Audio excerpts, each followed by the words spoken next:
Hello and welcome to Transcending Ascension. Today, the day after the eclipse, after the apocalypse, the rapture, the revelations. It's after that, and here we are starting a new chapter. Despite nothing overly dramatic happening, I was there live with it on in Niagara Falls, and it was pretty magical. And afterwards, dude, I felt cleansed. I don't know. And the sun itself is cleansing. As a sun gazer, it's naturally cleansing. So it could just been that, the power of that moon and that sun together, just it does things. And that was amazing. I that was a whole spa treatment. I want to go chasing eclipses now. I'm a fan. That was amazing. And I looked at it with my bare eyes. It was super cloudy. So I didn't, and I know, but I'm a sun gazer, so I know you don't stare the whole hour. You have up to 90 seconds before you've burnt a permanent hole. I keep it in like small 2-second bursts, up to 5. It depends. That's for my overall sun gazing. With this, I didn't have a choice. It made me only look for a few seconds because you would get pockets of clouds and everybody would be like, woo, as it showed. Look. And you get like, boop. We got, there was a good 20 minutes before it was finished that we didn't get anything and then finally, when it was finished, we got a good full view of the actual, I didn't get a picture of it because like, I didn't want to miss it. Like, I took pictures earlier on. If you saw my Twitter, there's some pictures, but that's because I was taking them early when it showed itself.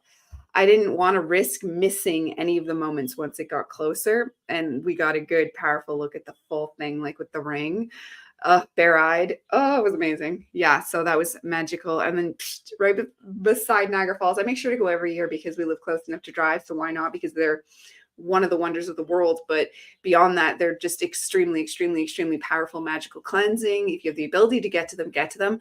We go right out into the Maid of the Mist every year. And like actually, so you're in the falls, getting soaked by the water of the falls. That is like a huge, when stuff like that is like that, it's that's real powerful magic there. Like that's for real. And you can utilize that, like when that water hits and the mist comes up, like when water changes its form, or in the mist it's joining itself with air, you're adding in super magic, like just right then and there.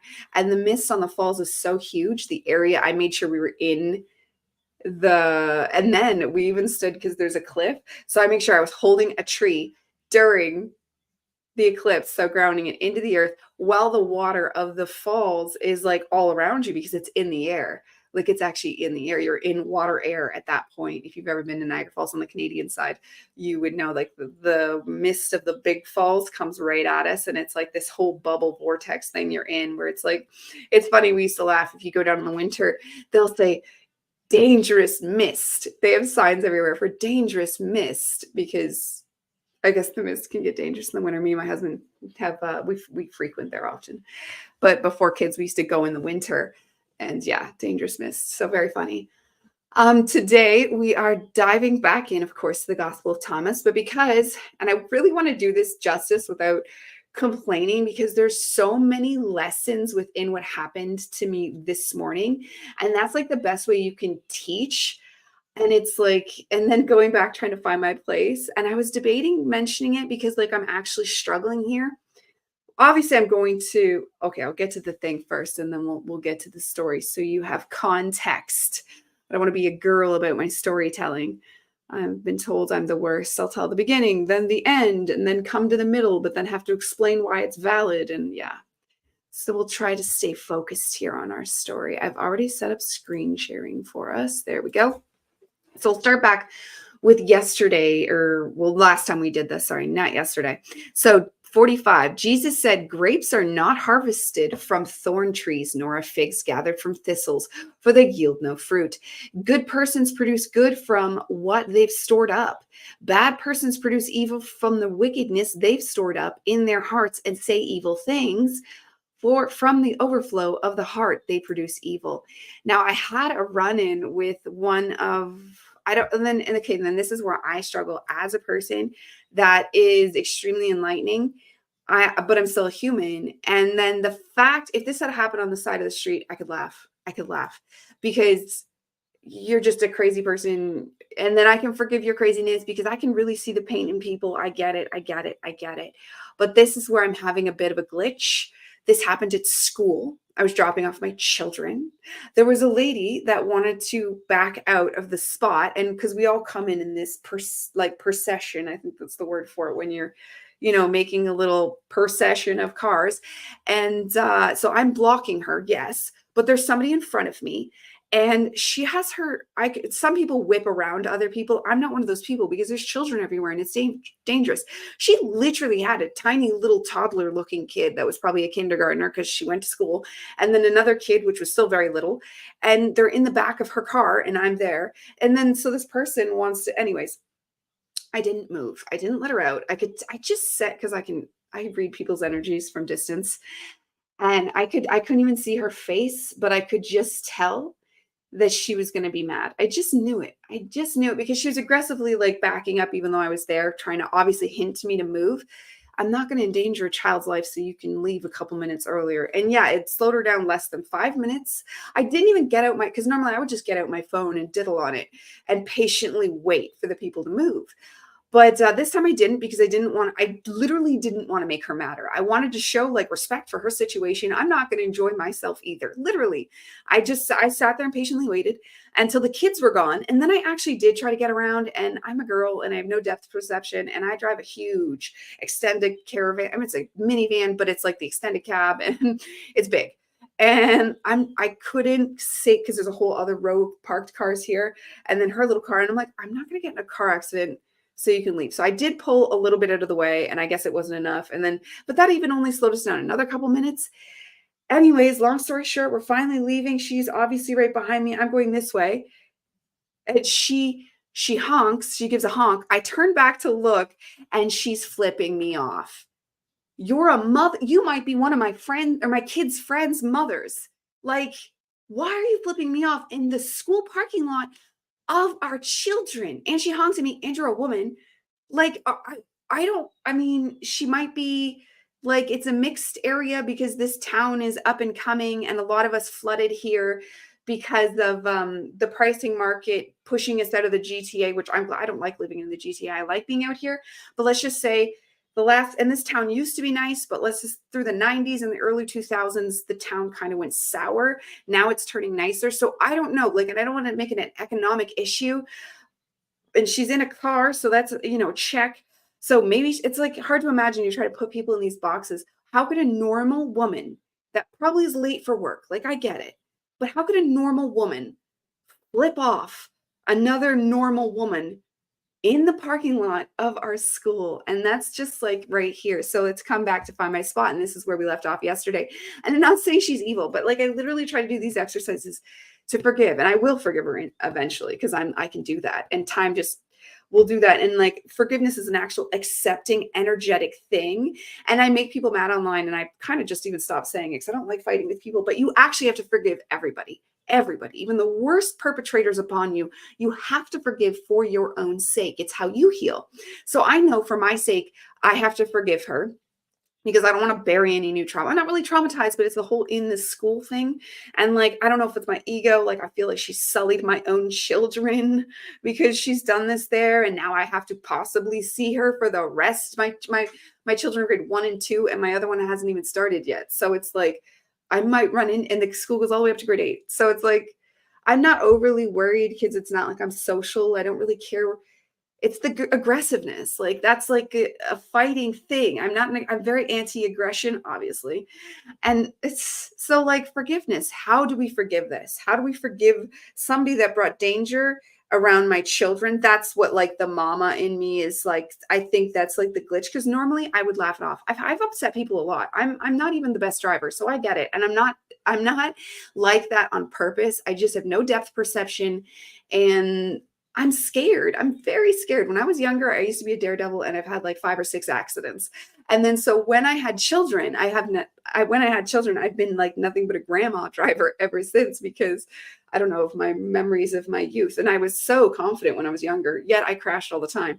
And now that I'm like, and I went through a bunch of cars. Now that I'm not confident and scared. I have the same car. I haven't so much as even like booped it on anything since having children. Like, so I probably drive way better, but let's just say I'm not new to making people mad while I drive. So the fact that this is glitching in me today, or is it the eclipse, or is it the eclipse? I was noticing that even in my own behavior, because as a mom, you're going to pop off every now and then, because it doesn't matter how holy Christ you want to be. Your children are going to do things to trigger you, which is a good thing. You want this. You want people to trigger you, because then you find darkness that's still inside you, right? So I found a moment, and usually I go, thank you, darkness. And I am usually pretty good at just immediately accepting and forgiving. And I feel that whoosh, it's gone, right? And then that actually helps their soul too. And and I think that might be it. I might not want to like let her off the hook yet. We'll see. I'm still going to work on it, but it's just funny to find that glitch or have, and I know they have. So yes, the notch has turned up on, because I don't know if you've noticed, but the main reason why things have gotten harder since 2020 is because the energies are rising on the earth, whether we like it or not. So some people seem like they're going crazier, but the truth is that their craziness is just coming to light. It's like when you boil water, how the impurities can rise to the top. That's what's happening.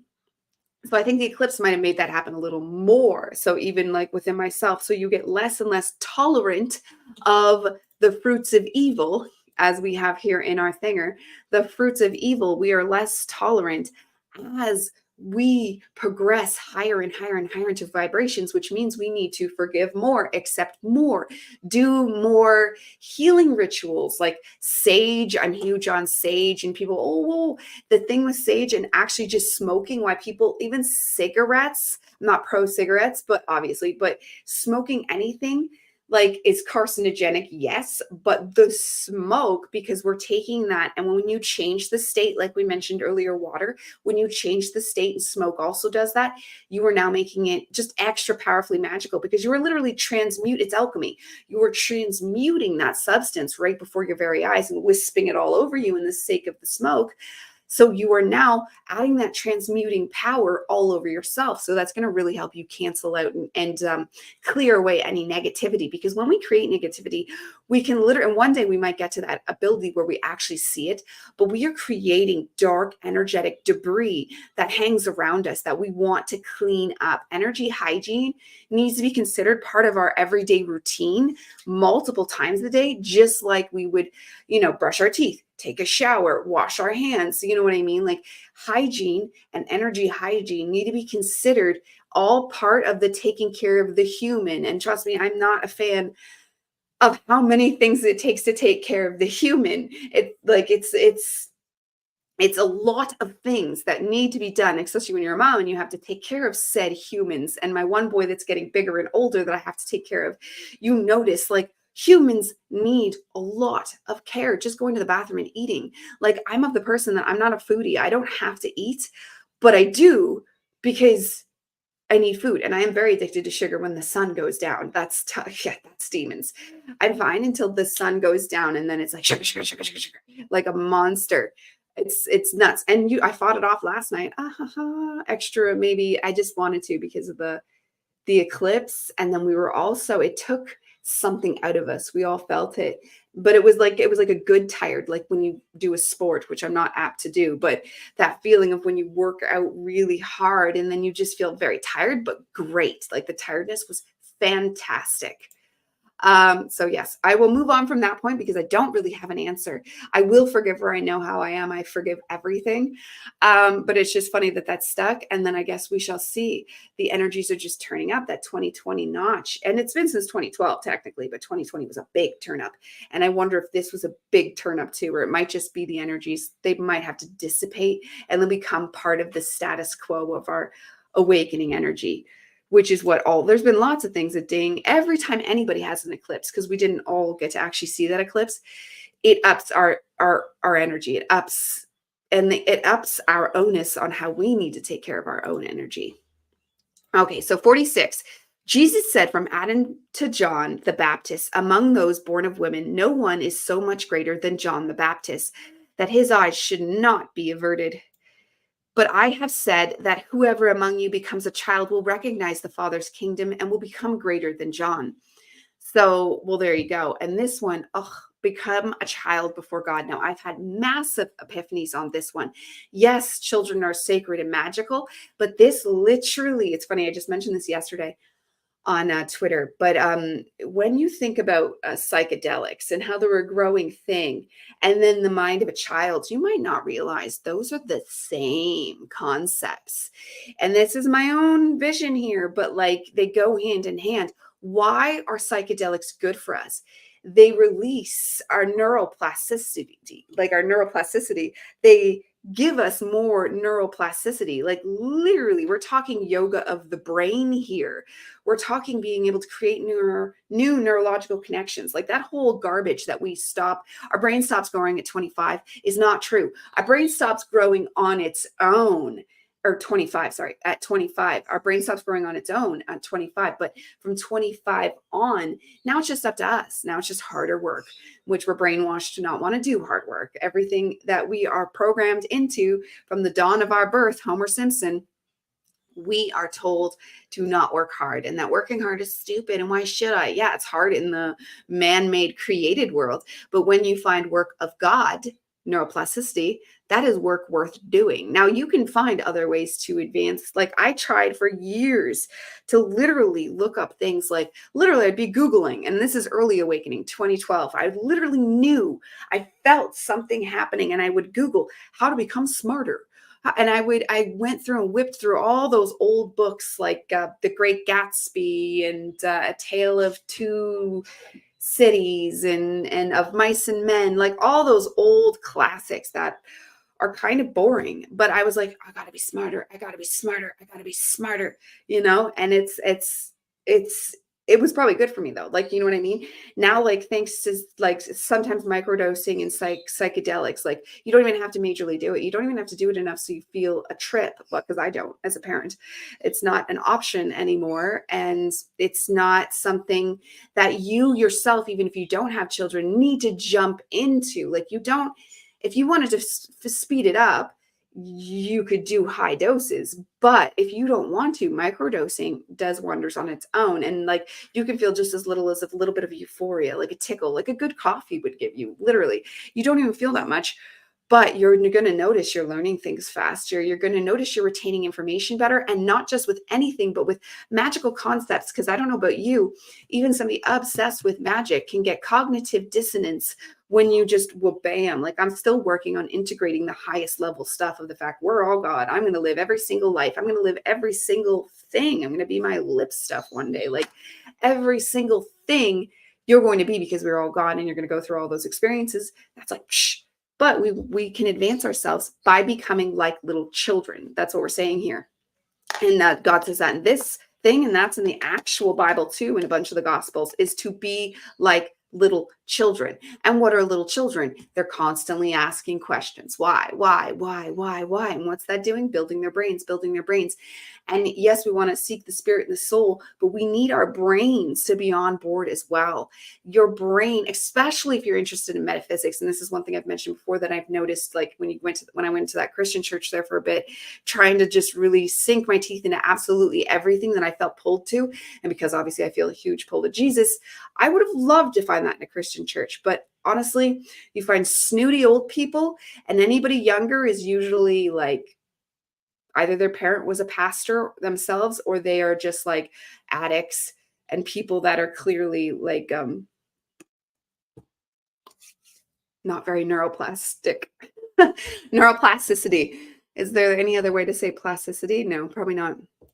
They're just, they are like little children though, where they're asking and they're asking and they're asking for they're asking for more guidance. They're asking for help, which Jesus is there to give you help. So that is fantastic. And you always want to be growing. You always want to be that little child, which they are definitely good at being. And then you find more with the average person that we're not, because we're obsessed with being smart. Well, that's why metaphysics is the right place for that, because metaphysics gives you everything to sink your teeth into and be the scientists we're all kind of brainwashed into being because of school. But the funny thing is I knew school was dumb right from the get-go. But you take that urge to learn and you switch it over to metaphysics, because it's a vast world that can definitely breach right into actual science. So if you love learning, it's the place for you. Okay, 47. Jesus said a person cannot mount two horses or bend two bows, and a slave cannot serve two masters. Otherwise, that slave will honor the one and offend the other. Nobody drinks aged wine and immediately wants to drink young wine. Young wine is not poured into old wineskins, or they might break. And aged wine is not poured into a new wineskin, or it might spoil. An old patch is not sewn onto a new garment, since it would create a tear. Okay, well, right here, very pretty obvious and beautifully good information. So that's that cleaning out the self vessel. That's cleaning out our old baggage, just like we started the episode with this, like this morning.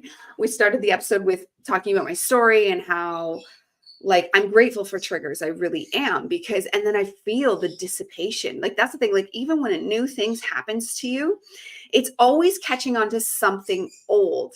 It's always, even if it's a past life thing, it's always attaching to old darkness. This is why, like, if you are a pure sparkle being, or when something, like when you have, when I had my anointing moment, which was top down, I can call top down anointing, Kundalini's bottom up. So top down anointing, I was a pure, innocent, nothing bothered me for a very long time. And even to this day, I am less bothered, because tons and tons and tons of stuff was just permanently removed. But I would feel, once I finally did just get back into human life, and I could feel there was a difference, put it this way. When you feel new resentments building, new darkness forming, versus darkness like today that's attaching to old darkness, darkness that is finding a place inside me because it's clicking to something else, some other place where I didn't feel safe, or some other place where I felt slighted, or, whatever it might be, right? And that's the work. That's the shadow work. That's the awakening work. That's the whole point of everything we do here. And why I was doing life coaching work, which was fantastic. And it was actually, it's funny, because I was a little bitter there for a second, because I don't like to step away and not help people, but I do have to step away when I'm sinking with the ship, because that's no good. And when you try, but I won't get into that, but I will say that you see a lot of stories, and you can correlate in the ties, and it helped my neuroplasticity, because now it's like having human experiments where you see that everybody's the same. Everybody is the exact same. It's just their stories, their mind stories are different. So, like, my pain, like the pain body is the same. The energy body and the way it works is the same. We all have independent archetypes. We all have independent astrological buildups. We all have different human designs. We are all different, but the energy body isn't. The way the energy body processes your information and your lived experiences is not different. The way frequency works, and the frequency is basically like what's inside your energy body, it's your algorithm. That's the same. Not, you all have a different frequency, but it's going to operate the same way, under the same rules, the same laws, right? The law, that's where your laws of the universe are identical. And then also your vibrations, they're going to affect you. And that's where personal strength and with vibrations, you actually have more of variance and personability, because your astrology, like, for one thing, like, talk about being like triggered by this woman this morning. And I don't consciously wish her any ill. I just can't help noticing, I'm not going to lie, that there's a darkness in my heart over it now, like just a little one, but I don't like to allow any darkness. But that is due to my own personal makeup. And just yesterday, because I study my human design and my astrology, but human design is that much further. And it was saying, shocker, I am extra sensitive, because I used to try to force myself to toughen up. I'm extra sensitive to when people are rude or vulgar, and I should avoid such people. and it's due to blah, blah, blah, blah. It's big, complicated reasons, all tying in with your astrology and body makeup, which it knows based off your astrology. It's bonkers accurate. Anybody that wants to deny the existence of magic need just do their full astrological star chart or a good human design makeup, which I use an app and it's amazing.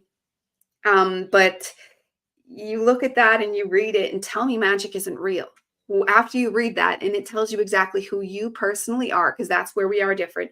We're different in our personalities. Like if somebody else in their astrology could have, if somebody was rude to me or rude to you, you will get like violently angry. Like that could be, well, I wouldn't say violently angry. It would say it's nobody's allowed getting violently angry. That's another thing you learn in astrology. If you have violence inside you, that, well, at least it's not in my astrological charts whatsoever. There's nothing about like violence or anger even being a part of it, but it does say sensitive. You will be sensitive to, or you will be good at, like I'm good at public speaking. I'm good at conveying ideas, apparently working on that. But maybe it's because I'm touching upon ideas that have not been touched yet. I will be good at understanding spiritual concepts, because I am. But I just always wish I got into it so much sooner. I mean, a decade just doesn't feel long enough. I wish I could have gone back and dropped out in kindergarten and just started learning this stuff instead of like spent years studying like Harry Potter and Game of Thrones. And oh, there's so many more. There was this Fever series I used to be really into that was about the end of the world and fairies and blah, blah, blah. Fairies is like a whole ruling entity, which if you know the archons, you would see that the people, if you've ever read the Fever series, and they call it a romance novel. That upsets me because I do not read romance novels. Barf. This is just because she happens to have a boyfriend in it. I don't know. That's not why I read it. I read it because the dimensions they talk about, the fairy portals, they talk fairies, but these fairies are archons. These fairies are archons. These fairies created the earth for their own purpose. Like the whole story. It's funny because when I later learned about archons, like, wow, that sounds just like the Fae from the Fever series, like identical. So this woman who's now had a stroke and can't even write the books anymore, and strokes are actually a sign, like if you have epilepsy, it's a sign of serious medical, or obviously medical, serious magical proclivities, and just so much magic that your body just literally short circuits and you blank out. So if you were to dive in, like the olden day oracles and prophets of the past would have seizures.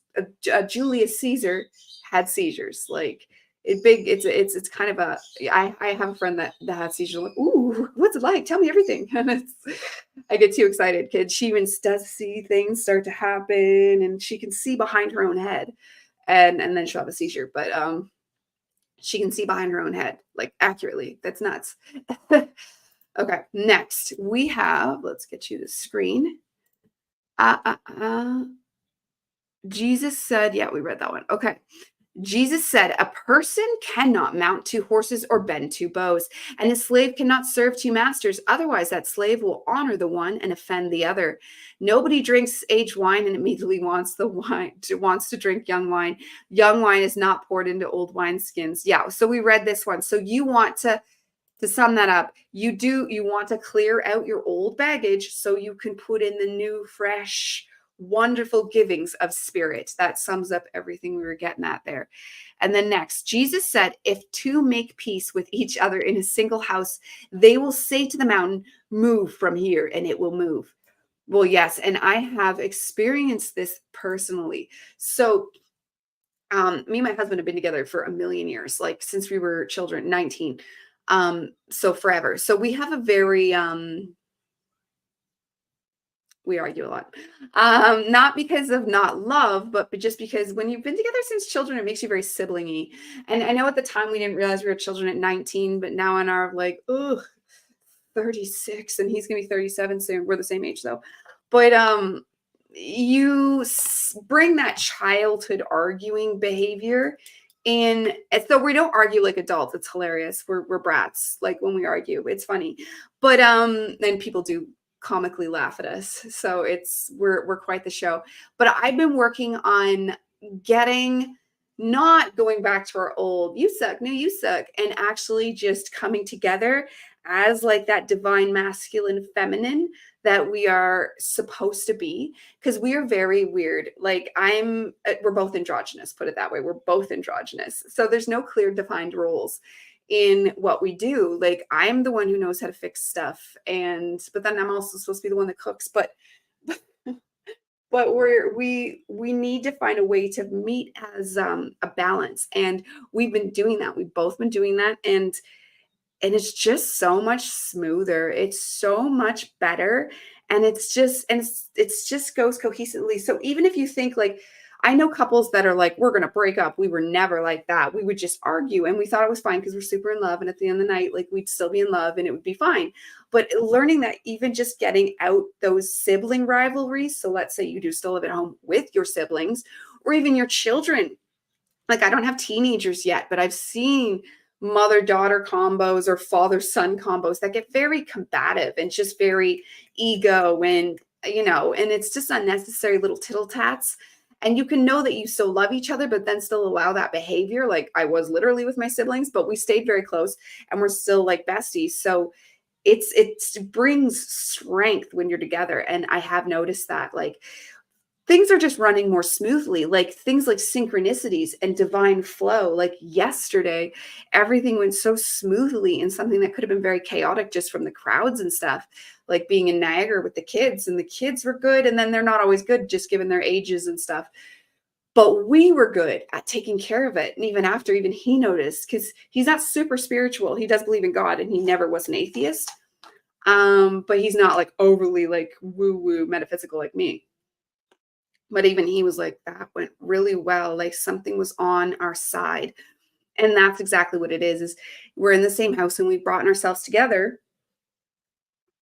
And it just like, it's like the divine will add to you when you add to the moment. Like when you put that work behind getting along better, because we can make the excuse, oh, I love them. They should know I used to be really bad at that before, like really getting on top of being Christ consciousness, because you can know metaphysics for a very long time before you realize that Jesus is the way, regardless of the religion. Like Christ consciousness is the only way you're going to actually enlighten and actually, you can do it with or without actually knowing Jesus. Jesus is just a super, super helpful entity that's here to help you achieve that. And I am a very big fan because I've personally felt it come into my life and just take care of so many things. Like if that's the Holy Spirit, thank you. There's something there, but it's only there when you are in divine flow yourself. So this means not having silly arguments just because it's what you usually do, because they always ask you to do like cook food and you don't like cooking. So you're like, cook your own food.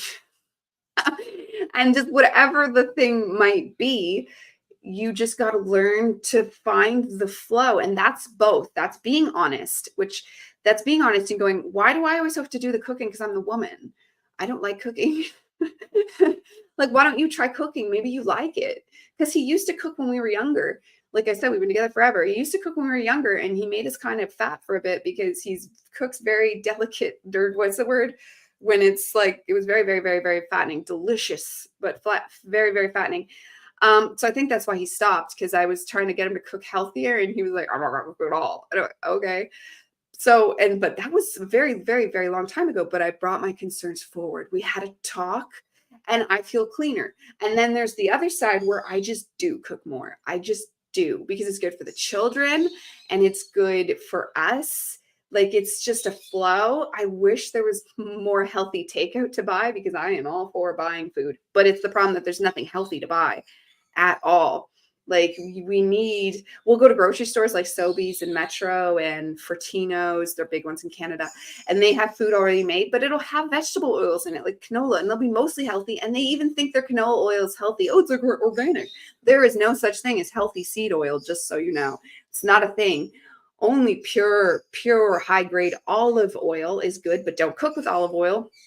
Or high grade avocado oil you can cook with, and coconut oil is just the best. And you could cook with coconut oil too, but you really have to be careful with your oils. It's one of those things that can be really good for us in olive, coconut, avocado, but terrible if it's any of the seed oils. But there's enough health information out there. Like, I'm not going to bore you, but Very dangerous. It affects your brain badly.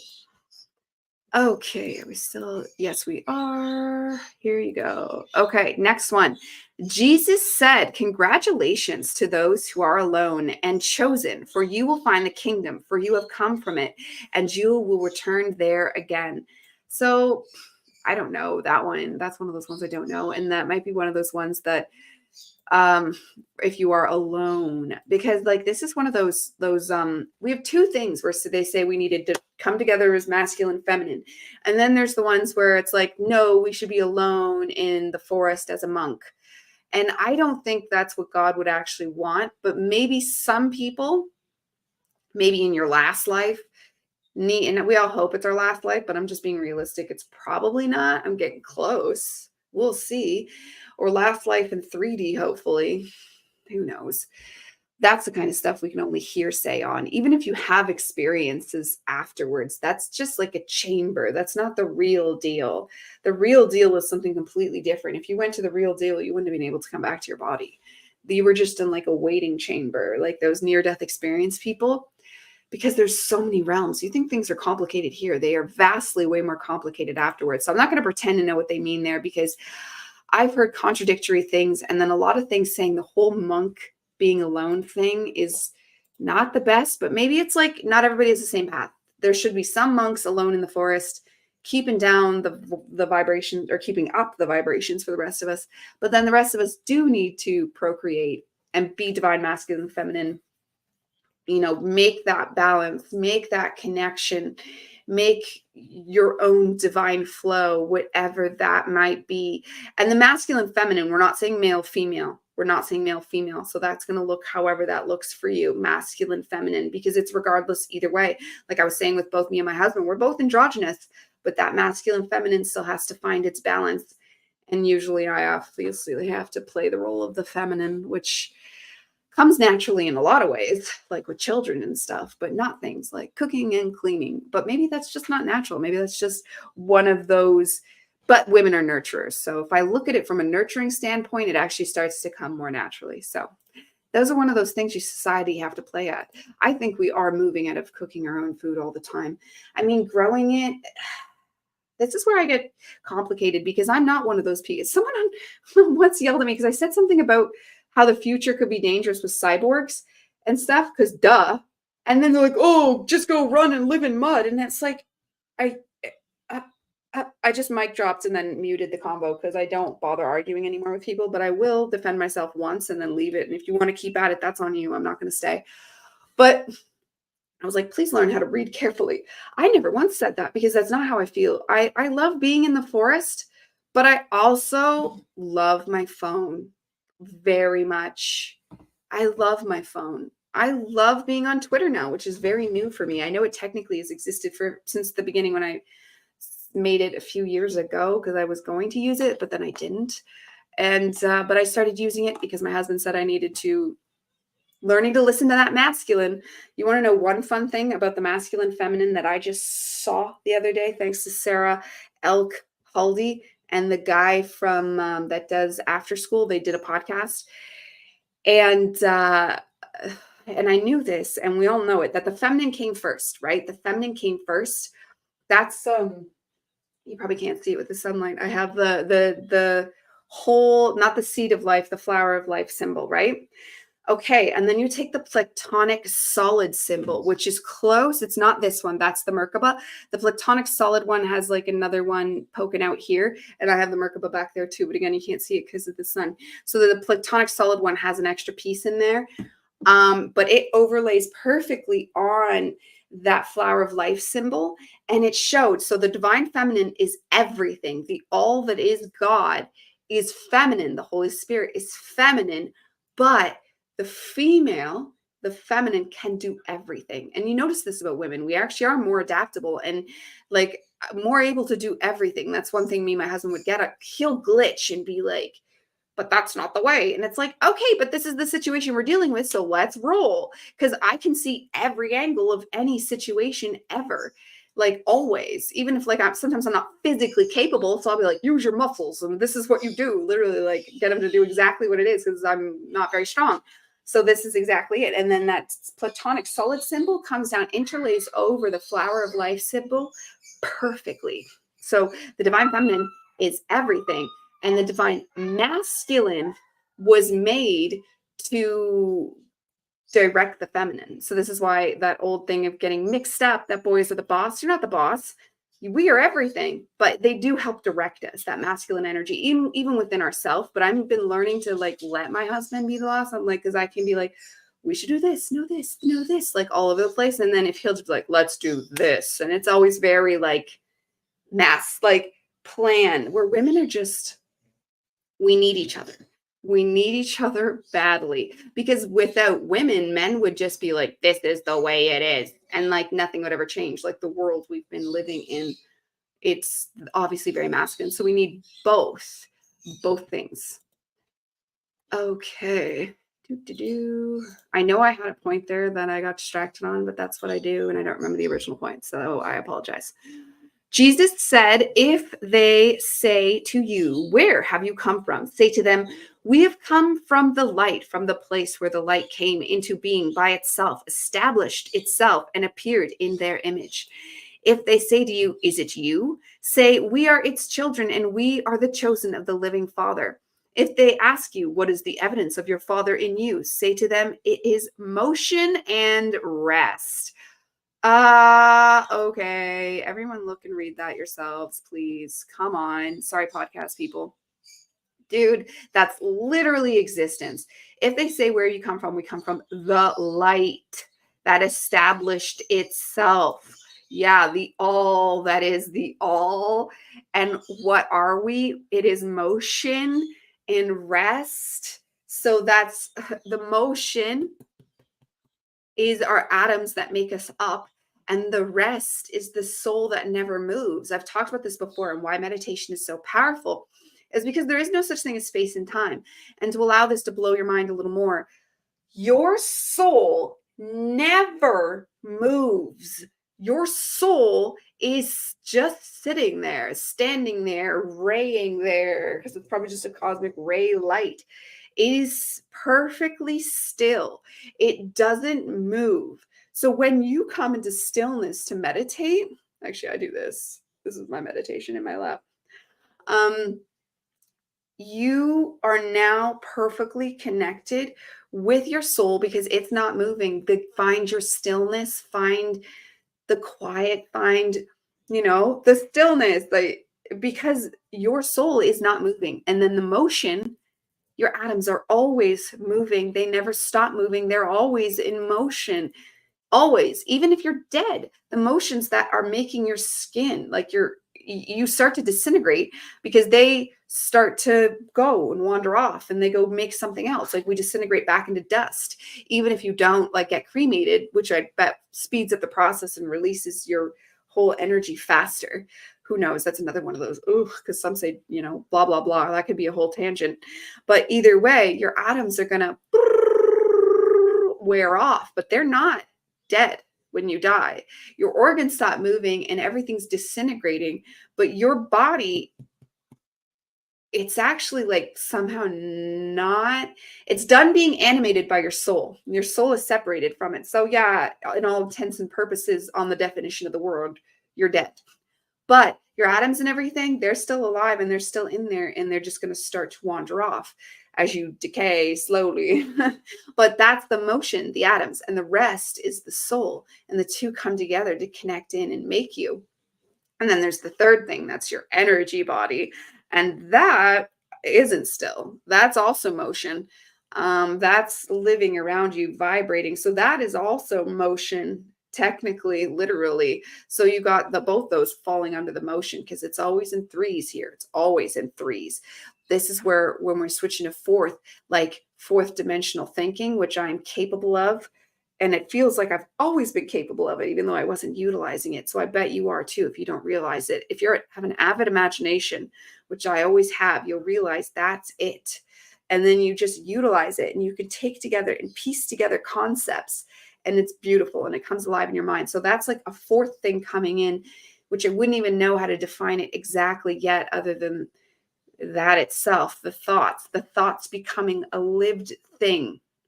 So energy, body, actual body, soul, and then thoughts. And then if you study Rosicrucianism at all, or just any other religion kind of mentions it, but Rosicrucians say this exactly, and that is that there is another layer to earth, and that is the thought realm. And then other things, the fourth dimension is the thought realm, blah, blah, blah. But when we take that and you make that real, well, that's when anytime you're manifesting, you're utilizing that dimension. So we've been crossing over fourth dimensionally for a very long time, but it's clearly becoming more.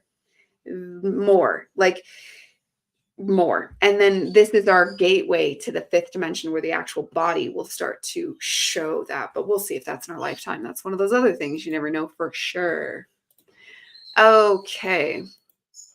So next we have, his disciples said to him, when will the rest of the dead take place? And when will the new world come? He said to them, what you are looking forward to has come, but you don't know it. Yes, exactly. That's exactly it. This is what they don't understand. Jesus didn't come to do anything for you other than tell you it was already done. This is like the Lucifer snake in the garden.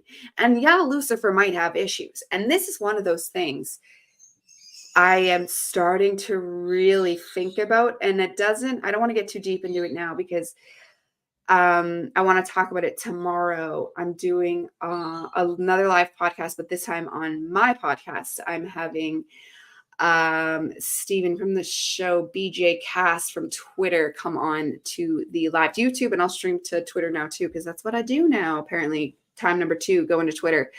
So excellent. I hope you're all enjoying the metaphysical minister lesson here, bringing out as much light into this as possible. And this is one of those things we need to know, that the light has always been here. The forgiveness, Jesus didn't come to forgive us. Jesus came to tell us we were already forgiven. He died to tell us you were already forgiven. This is a trap. You're being run by Satan. Yahweh was Satan. This is the old law is finished. He was telling people, if you want to live by the old law, then live by the old law. But then if you want to live by the new law, it's a whole new bag of bones. And there is no real law. Treat your neighbor as you would treat yourself. Like, he goes through and relists out the 10 commandments in different words. And that's in the actual Bible.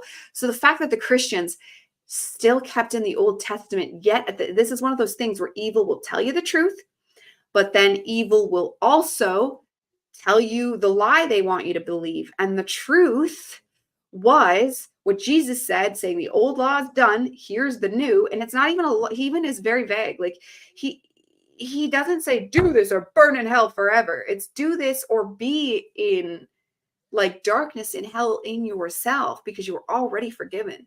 And then they have like the whole Old Testament, which is like 3/4 of the Bible. It's the majority of the Bible is the Old Testament. And the entire chapter of Deuteronomies is pretty much pure malevolence.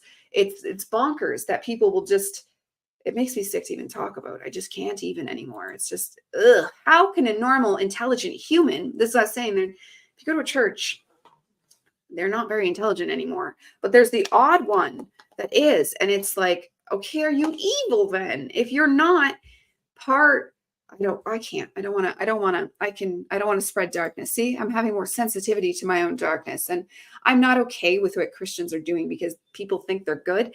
And I think they have a high power for good, but they're wasting it. You're wasting it. You're wasting it by worshiping Yahweh, Satan, the demiurge, Yaldabaoth, Baal, all the archonic archetypes stream from that energy. And then meanwhile, you have the snake Lucifer that tried to warn you. So he's not as much the bad guy, but he still is, because he'll get you to do drugs and things like that and ruin your life, because he sees the life of the spirit only mattering, and I wouldn't be surprised if he's actually working on a way to get us out of it, because he actually cares deeply about us.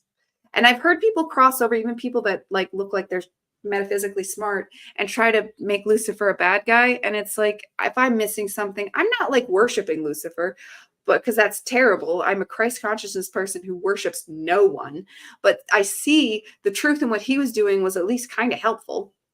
Where Satan is helpful only in the way, actually, I thought of a good point for Satan last night and I can't remember it now. But there's the physical world. Satan helps us keep that physical world. Like Satan and Lucifer are actually the polarities. Christ consciousness is the center. Like, you know how like the hermetics, the polarities, Lucifer's the one end and Satan's the other. Okay. So, this is my right hand, by the way. The camera's flipping me. It's weirding me out. But this your sides matter, and whether or not they're real entity or like actual beings, they've clearly produced entities that kind of match their vibration. Like some say they're not real at all. I don't know. That's one of those things we'll have to get there, because there is theories from trusted people that say we're the only thing that actually exists right now, like intelligence wise, like we're the highest physical thing that actually exists. So then are they just fourth dimensional energy constructs that we created with our own minds? Probably.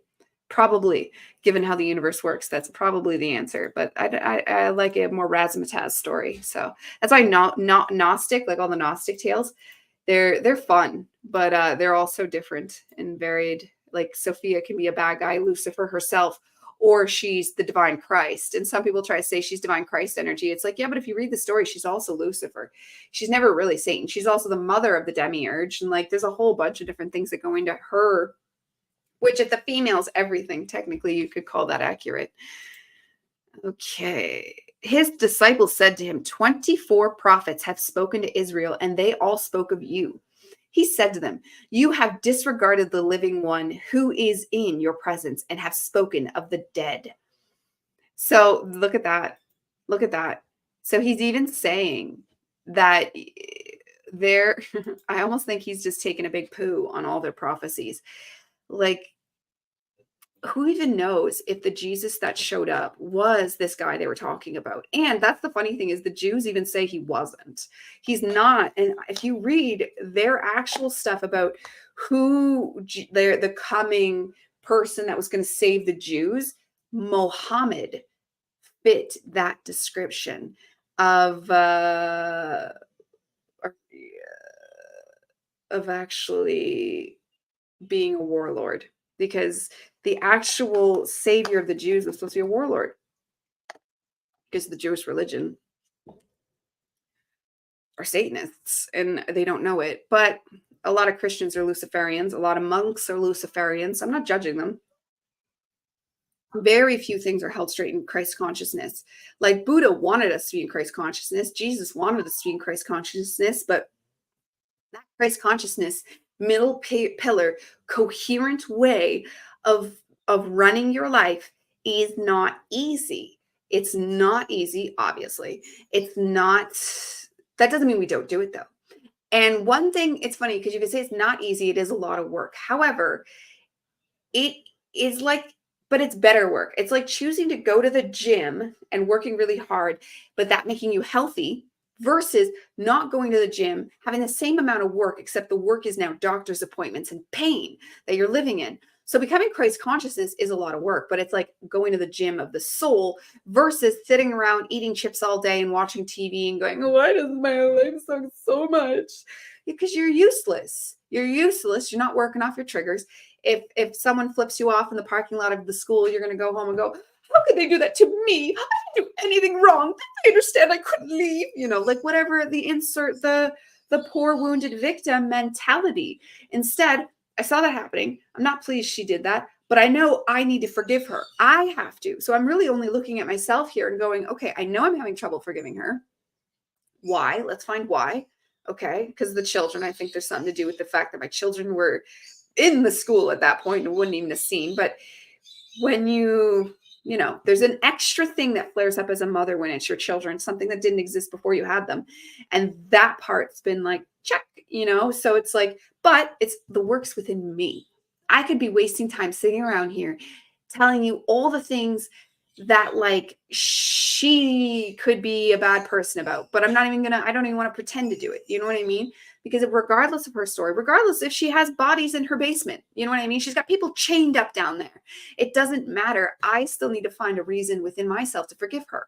And then even if I learned about those bodies, I would need to forgive her. And those bodies and those people would need to forgive her. You know what like? There was never a moment where you don't forgive. There was never a moment if you have trouble with forgiveness, think of it, and this is what did it for me, think of it as acceptance.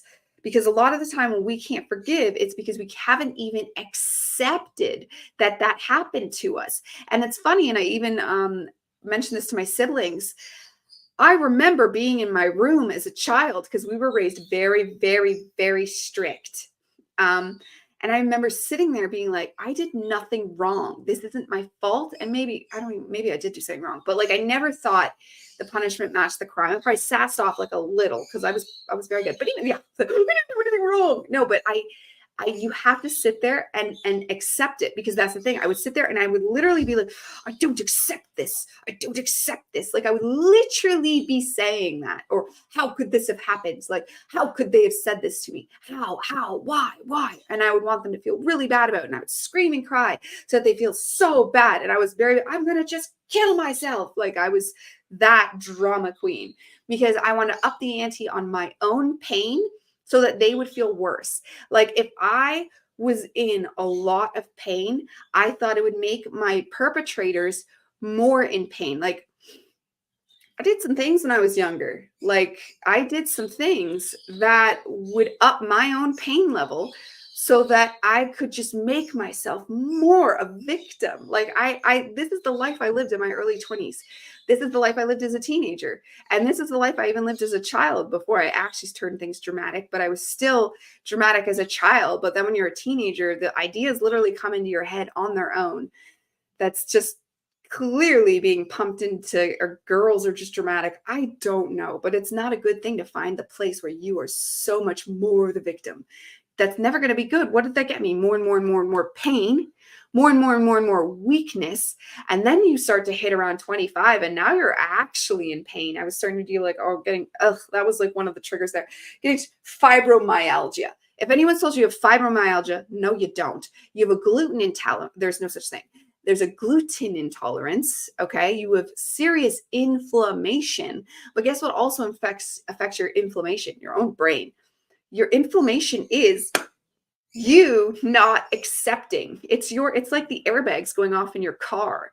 It's like you seeing life is dangerous and trying to literally throw up an inflammatory shield between you and the danger. But that's not going to help you. That's just going to hurt you, like autoimmune disease. Your own body is overworking those protective instincts and causing you more pain. So if you get, again, alignment, coherence, Christ consciousness, it starts with forgiveness. So that whole lesson of Jesus coming down to tell us he didn't come to tell us he forgives us. He came to tell us we are already forgiven. And by being holy people that like, I think there's like, I don't think we need to if we can get to a place where people can walk all over us and it doesn't trigger us and we're super holy and that's amazing, that's great. But if you can't do that, because I suffered with that too, early awakening, when you want to be Christ consciousness and you're used to being a martyr, I then went in and then willingly threw myself in, and I was doing tons of things for people, like when I was going to the church and stuff, and I was trying to, even though I was always metaphysical, I was like a hiding witch being there, and I always thought, oh no, they're gonna find out. So I just, and I just got over it being ridiculous. And I was being a Sunday school teacher of all things, but it was eating me up. It wasn't good. I was making my own lessons. I was doing good. I had people even ask me for my lessons because I made booklets, like adults, like the adult helpers. That's when I decided to go be an actual minister, because I felt it as a true calling. And I still want to do that, but from a place of confidence, from a place of, I am going to protect my own energy and I'm not going to let anybody walk all over me, but in full accepting love and light. So fully accepting and forgiving everybody and saying yes when I can say yes, but also being honest with my own energy, because I am, and my astrology says this, so I can stop trying to escape it, because I really want to get into the card I was handed and fully like work with the divine. And the divine is going to show itself in your astrology and your human design, because then you can really utilize your own makeup. And one of my makeup is I am sensitive. I'm incredibly sensitive from different planetary influences too. And this is what people want to say, you're a star seed. Your soul's a star seed. Read your astrology. It's your astrology makeup that makes you like that. And we're all star seeds, so that you can still call yourself a star seed, but it's your astrology. My astrology is specifically laid out for me to be a metaphysical teacher. I'm not joking. You can read this and go like, holy wow. There's literally nothing else for me to be. Except like it does say I'll be good at public speaking and other things. Well, if you're supposed, what's that going to pair up with nicely? This. Except I'm sorry, I can't stop drinking water. I'm a very like, I've always been like that. Always. Ever since, I don't know, for always. Definitely since being a teenager, I'm always that. My sister's like that too. We're just always sipping water. But I'm going to start closing this off here because we are officially an hour. But know that Christ-centeredness thought, that alignment, and all the things that come with it are yours to play with and learn where your strengths lie. And you build yourself up into the truth. Because Jesus was even saying all that prophesied stuff they used to say, he's saying like, that's dead. That's not even me. That's not even what he was there for. So the whole story is almost like, I want to say a sham, but the story we were handed is actually much more glorious and much better. You were already forgiven. It's inside you, but you need to live from that. Find those places to forgive. Every time you're given a trigger and a lady in the school parking lot flips you off, but it's funny. I just did that meme the other day about, does this offend you? See, I feel bad. Like, are we programmed? This finger is ether. This is your ether finger. So tell me how this is bad. I'm telling you, hey soul, like water, earth, ether, fire. What ones I'm missing? Oh, well, there's 5. Water, earth, ether, air. Okay, air. Yeah, because you can always think, this is the finger if you want to feel which way the wind's going, that's your air. Fire, think of the lighter. Pinky, think of British people drinking their tea. And then the ring finger when you're married, right? So that's earth. And then the only one you're left over with that doesn't have anything to correlate except flipping people off, the bird. That's what made me think of it too. Birds represent spirit. So flipping people off is probably a conspiracy for us not to say, I see your soul, or remember the ether, remember your spirit. If I'm wrong, let me know. But I am like, literally, I was trying to tell my husband, and he didn't. He was like, you better not show the children. I'm like, no, for real. Like, let's take this back, because I'm pretty sure that's a conspiracy, and I'm pretty sure it's probably, it is one of the mudras. If you know mudras, that's a mudra. That's a mudra. So it's not a bad thing. I will see you next time, people. Actually, I'll be live tomorrow at 1 o'clock my time. So it's 10:33 here now. So do the math if you're watching live. But 1 o'clock, so Eastern, so EST, I don't know, Eastern. I'm close to Toronto and New York, so I have the same time as Toronto and New York.